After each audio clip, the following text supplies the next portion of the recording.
This was from the Times a few weeks ago, and when you see it, you think, oh, this is great. Alternative therapy is getting a great write-up. 80% of the world's population rely on herbal medicine. 191 million is spent on complementary treatments in Britain every year. 60% of Scottish doctors prescribe homeopathic or herbal remedies, etc., etc. But, actually, that wasn't quite the balanced report that it seems. Because that piece of information was buried in this article with a headline that said, High Street herbalists can offer no evidence that their remedies work. So which piece of that article do you think registered on the vast majority of the population? And look at this over here. Expert backs prescription by clinicians.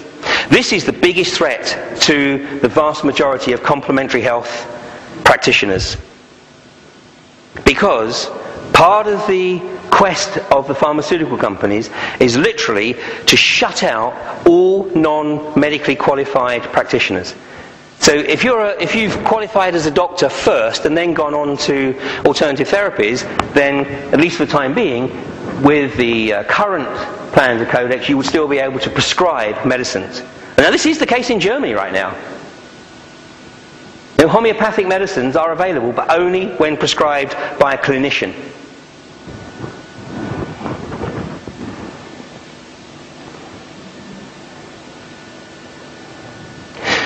2005, the Alliance for Natural Health launched a campaign in the European courts to try and prevent Codex being implemented. And the judge was very sympathetic, because the judge, who was an EU Advocate General, he referred to the arbitrary powers of Codex supporting EU legislation as being about as transparent as a black box. And basically he was saying, and this is April 2005, no way, Codex, take it away, it's not coming into the EU because, we don't know what it's all about. But Codex, or the World Trade Organization, decided that they would launch a case in the International Court of Justice in Luxembourg. And that case came to court on July the 12th, 2005. Now there's a film, which I have some copies with me today, it's called We Become Silent. And this is a film that was made, it's a short film, it's about 35 minutes. It was made immediately after that European court ruling, but before the international court ruling. And in that film, what it tries to show is how the US was able to resist the implementation of Codex in 1994 and try and, if you like, get some enthusiasm for people to resist in the EU. But on July the 12th, the International Court of Justice overruled the EU. July 12th ruling of the International Court of Justice in Luxembourg followed the July 4th Rome meeting of Codex, when the 85 countries present ratified the restrictive guidelines for dietary supplements. Canada and the USA amongst them. Objections from China and South Africa were ignored. Just as in the original 2001 version, the current guidelines of the EU directive, listen to this, strictly prohibit information about diseases being treatable by nutrients. Strictly prohibit. It is fundamentally illegal for a doctor to advise a patient that their condition may improve if they change their diet. This is outrageous.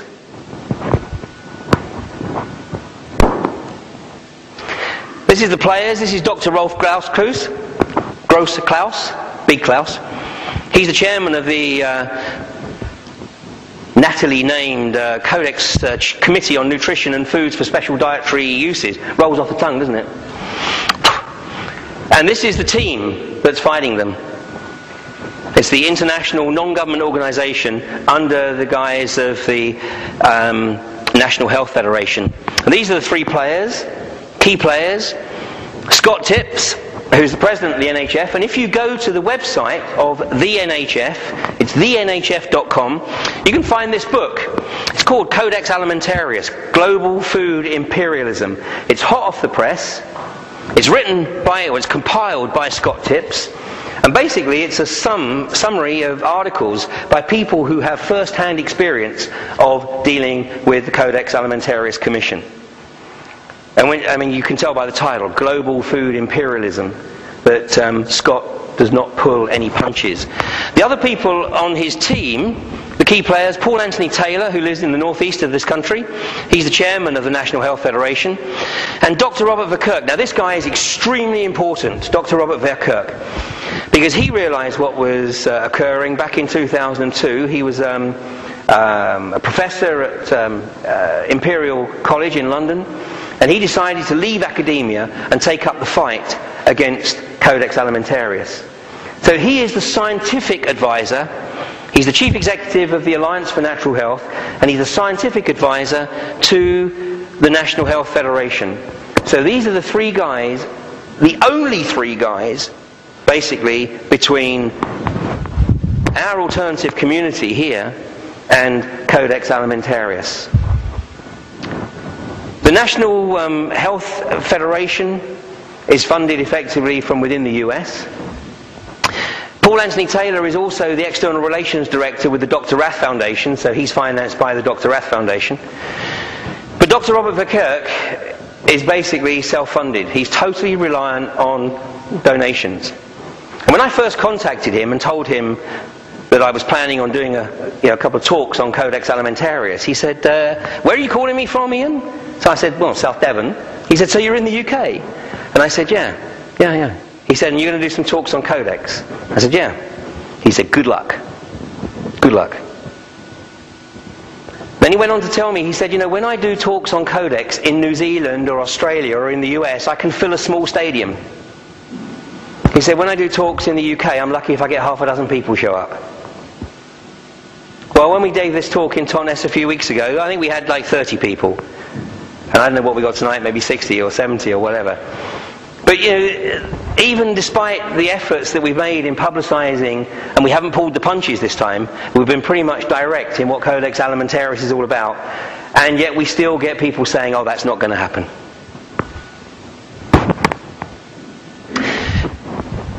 The Alliance for Natural Health, I have no connection with them, by the way. I have no tie with them other than I've had a number of phone calls with Robert Verkerk. I've met him a couple of times, a lovely guy. I mean, he talks out, he's a scientist. And I'm sitting listening to him and I'm thinking, in a minute, Robert, you're going to say something I understand. Ah, there it is, got it, thank you. I mean, he's an amazing guy. His heart, this guy is so genuine, he's so committed. And he's so under-supported and undervalued. And then when I met him, I was just even more determined. I spoke to Simon, I said, if we can't get Totnes to recognise what's coming down the line here, then, what hope is there, really, for the organic and complementary and alternative health community in the UK? If we can't get Totnes and Glastonbury to realise what's coming down the track, then, with all due respect, what comes will be self-inflicted. And it really pains me to say that. Because it's unforgivable that, with this amount of warning, if you like, that there's no attempt to resist it. Now, you are going to come across in your research some other players, not least this lady, Dr. Rima Labo, whose claim to fame is that she had an article which was published in this book, One Nation Under Siege.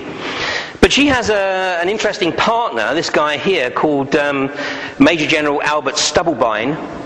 But he's a PSYOP specialist. Now these guys have formed an organisation which appeared on the scene a couple of years ago called the National Solutions Foundation.